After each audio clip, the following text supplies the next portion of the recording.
ದಾವಣಗೆರೆ ಜಿಲ್ಲೆಯಲ್ಲಿ ಪರಿಶಿಷ್ಟ ಜಾತಿ ಗಣತಿ ಕಾರ್ಯವನ್ನು 100% ಯಶಸ್ವಿಯಾಗಿ ಪೂರ್ಣಗೊಳಿಸಿದ್ದು ದಾವಣಗೆರೆ ಜಿಲ್ಲೆ ರಾಜ್ಯದಲ್ಲಿಯೇ ಮೊದಲ ಸ್ಥಾನದಲ್ಲಿದೆ ಎಂದು ಜಿಲ್ಲಾಧಿಕಾರಿ ಜಿ ಗಂಗಾಧರ ಸ್ವಾಮಿ ತಿಳಿಸಿದರು. ಸುದ್ದಿಗೋಷ್ಠಿಯಲ್ಲಿ ಮಾತನಾಡಿದ ಅವರು ಮೇ 5ರಿಂದ ಗಣತಿದಾರರು ಮನೆ ಮನೆಗೆ ಭೇಟಿ ನೀಡಿ ಸಮೀಕ್ಷೆ ನಡೆಸುತ್ತಿದ್ದು ಇದು ಮೇ 25ರವರೆಗೆ ಮುಂದುವರಿಯಲಿದೆ ಎಂದರು.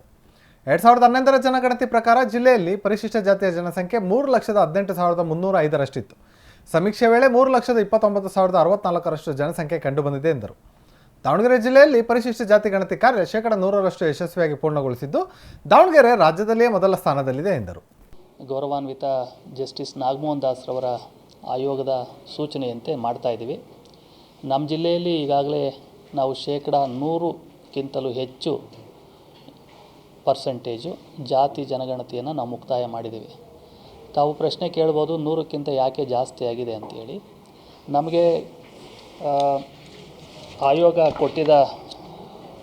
ಕೊಟ್ಟಿರುವ ಮಾಹಿತಿ ಪ್ರಕಾರ ನಮ್ಮ ಜಿಲ್ಲೆಯಲ್ಲಿ 2011ರ ಸೆನ್ಸಸ್ ಪ್ರಕಾರ SC ಪಾಪ್ಯುಲೇಷನ್ನು 3,18,305 ಜನಸಂಖ್ಯೆ ಇತ್ತು. ಆದರೆ ಈಗ ನಾವು ಜಾತಿ ಜನಗಣತಿ ಮಾಡಿದ್ಮೇಲೆ 3,29,064 ಇದ್ದಾರೆ. ಅಂದರೆ ಕುಟುಂಬಗಳ ಸಂಖ್ಯೆ ಜಾಸ್ತಿ ಆಗಿದೆ. ಹಾಗಾಗಿ 100ಕ್ಕಿಂತ ಜಾಸ್ತಿ ಪರ್ಸೆಂಟೇಜ್ ಬರ್ತಾಯಿದೆ. ನಮ್ಮ ಜಿಲ್ಲೆ ಪ್ರಥಮವಾಗಿ ನಾವು 100% ಕಂಪ್ಲೀಟ್ ಮಾಡಿ ರಾಜ್ಯದಲ್ಲೇ ಮೊದಲನೇ ಸ್ಥಾನದಲ್ಲಿ ನಾವಿದ್ದೇವೆ.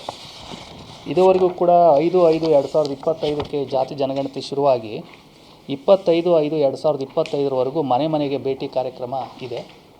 25 ಅಂದರೆ ನಾಳೆವರೆಗೂ ಕೂಡ ಇದೆ, ಅಂದರೆ ಭಾನುವಾರ ಸಂಜೆವರೆಗೂ ಕೂಡ ಇದೆ. ಆದರೆ ನಾವೀಗಾಗಲೇ ಮುಗಿಸಿದ್ದೇವೆ. ಇದಾದ ನಂತರ 26 ಅಂದರೆ ಸೋಮವಾರದಿಂದ 28ರವರೆಗೂ 26, 27, 28ರವರೆಗೆ ವಿಶೇಷ ಶಿಬಿರವನ್ನು ನಾವು ಮತಗಟ್ಟೆಯಲ್ಲಿ ಏರ್ಪಾಡು ಮಾಡ್ತೇವೆ. ಈಗಲೂ ಕೂಡ ನಾವು ಸರ್ವೆಯನ್ನು ಮಾಡಿರ್ತಕ್ಕಂಥದ್ದು ನಮ್ಮ ಮತದಾರರ ಪಟ್ಟಿಯನ್ನು ಇಟ್ಕೊಂಡು ಆ ಮತದಾರರ ಪಟ್ಟಿಯ ಪ್ರಕಾರ ಪ್ರತಿ ಮನೆ ಮನೆಗೆ ಭೇಟಿ ಮಾಡಿ ನಮ್ಮ ಜನಗಣತಿ ಹೇಗೆ ಮಾಡ್ತೀವಲ್ಲ ಅದೇ ರೀತಿ ನಾವು ಮಾಡಿದ್ದೇವೆ.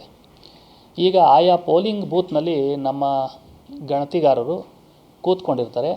ಯಾರಾದರೂ ಮನೆ ಬಿಟ್ಟೋಗಿದೆ ಅಥವಾ ನಮ್ಮ ಹೆಸರು ಬಿಟ್ಟಿದೆ, ನಮ್ಮ ಮನೆ ಸಮೀಕ್ಷೆ ಆಗಿಲ್ಲ ಅಂತ ಹೇಳಿದ್ರೆ, ಡೋರ್ ಲಾಕ್ ಆಗಿದ್ದರೆ ಅವರು ಹೋಗಿ ಅಲ್ಲಿ ನೋಂದಣಿಯನ್ನು ಮಾಡಿಕೊಂಡು ಅವ್ರ ಮಾಹಿತಿಯನ್ನು ಕೊಡಬಹುದು. ಅದಾದ ನಂತರ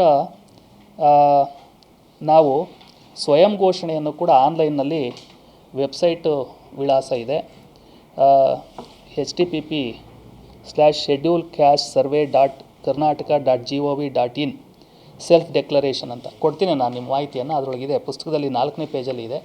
ಅಲ್ಲಿ ಹೋಗಿ ಜನಗಳು ಸೆಲ್ಫ್ ಡೆಕ್ಲರೇಷನನ್ನು ಕೂಡ ಮಾಡ್ಕೊಳ್ಬೋದು. ಅಂದರೆ 28ರವರೆಗೂ ಸೆಲ್ಫ್ ಡೆಕ್ಲರೇಷನನ್ನು ಮಾಡ್ಬೋದು.